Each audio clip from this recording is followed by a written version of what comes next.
Return of the Jedi, an exclusive preview at 10. See far, far away, Gene Siskel is bringing us an exclusive special report on the Return of the Jedi, the third in the Star Wars trilogy, a movie that millions of people are waiting to see. No doubt about it, it's going to be the biggest movie of the year, Return of the Jedi, the third Star Wars film, opening May 25th in 1,300 theaters nationwide, telling the latest adventures of young Luke Skywalker and his friends Han Solo, Princess Leia, those lovable androids R2-D2 and C-3PO, as they all battle against the evil forces of the Empire, led by Darth Vader. The Force is with you, young Skywalker. But you are not a Jedi yet. The last film, Empire Strikes Back, ended badly for the good guys, as Mark Hamill, Luke Skywalker himself, explains. It ends with Luke being maimed, and it's a real setback for the good guys. But I think that what the first two films have been, it's like the most elaborate setup ever, and Jedi's the punchline. Vader's on that ship. Now, don't get jittery, Luke. There are a lot of command ships. Well, here's what you want to know first. Yes, Return of the Jedi is a marvelous entertainment, just as good as the other two films in the Star Wars trilogy. Otto, are you sure this is the right place? Now, what makes the Star Wars movies so good?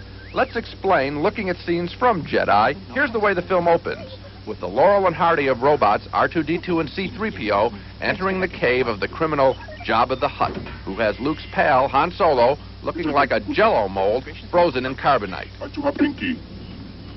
R2-D2. Right away, we can see some of the special qualities of the Star Wars movies, classic characters.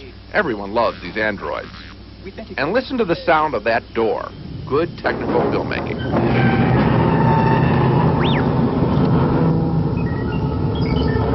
And there in the background, that little mechanical spider, just thrown in as a bonus.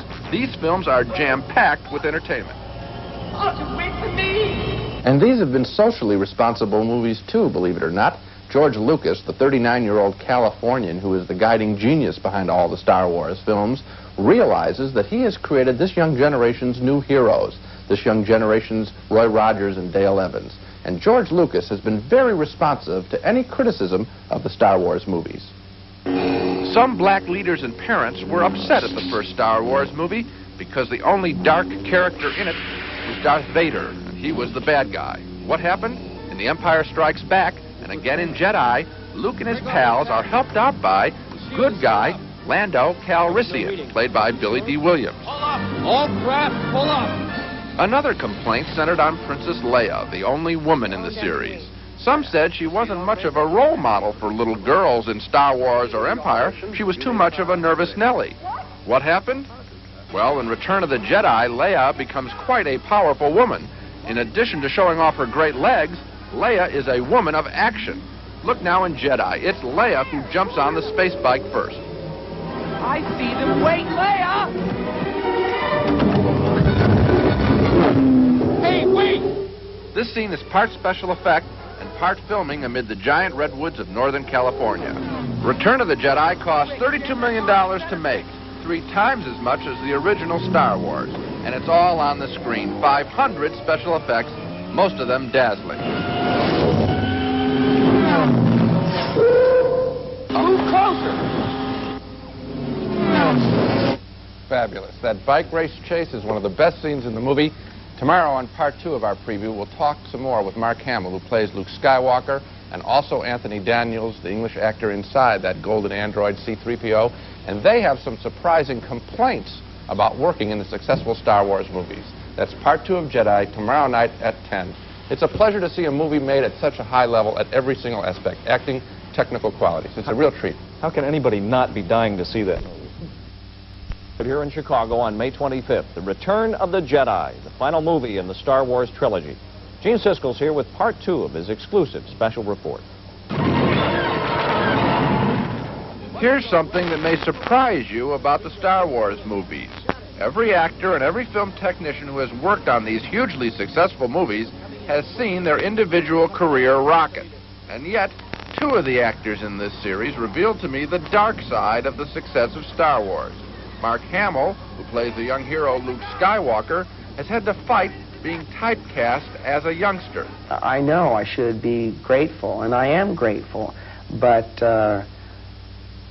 you have to look to the future, and I know that I wouldn't be satisfied just going off and doing like a TV series that was a thinly disguised Star Wars for the rest of my life. I mean, I don't want to be Buster Crabbe, with all due respect to him. You know, at least he won some medals in the Olympics. They'd better knock, I suppose. Anthony Daniels, the English actor inside C-3PO's golden skin, is upset because at first the producers tried to hide him from the press and the public so that we wouldn't know who, if anyone, was inside C-3PO's metallic shell.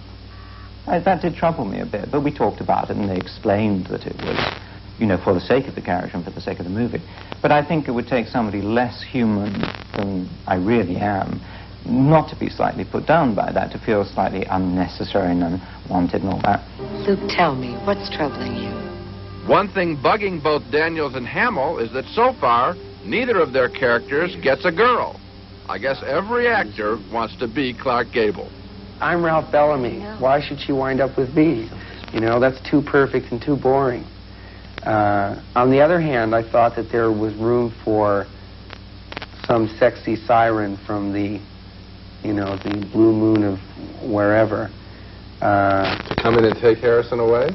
No, to come in and satisfy my needs. Remember, he got a real push-off on the last one where he found this nice robot lady and she said, I don't know if there are children watching, but she said, "Echuta," which, I mean, is a very cruel thing to say. She said what? Echuta. Disgusting. I guess Echuta means bug off in android language. And there are more problems. Mark Hamill complains that Harrison Ford, who plays his pal Han Solo, gets all of the good dialogue. Keep your distance, though, Chewie, but don't look like you're trying to keep your distance. I don't know. Fly casual. You see, when it gets a little bit too square and a little bit too cornball, cut to Harrison rolling his eyes going, "Are you kidding me? We're going in there with that thing?" And the audience roars because it releases that sort of feeling of, oh, this is a little, I shouldn't be enjoying this so much. But even though Mark Hamill has these complaints, he told us that, yes, he would be willing to star in another Star Wars movie.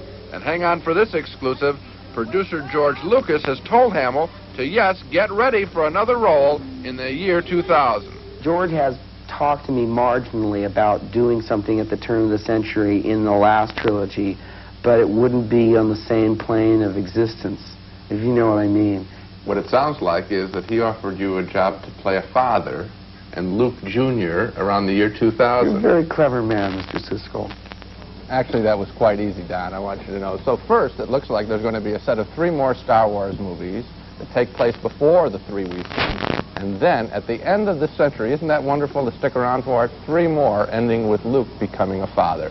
That's the Star Wars experience, one of the most amazing chapters in entertainment history. It's monumental, isn't it? Well, it's just fun to think that you're going to have a job in the year 2000. This guy's a lucky guy. Gene, as you know, it's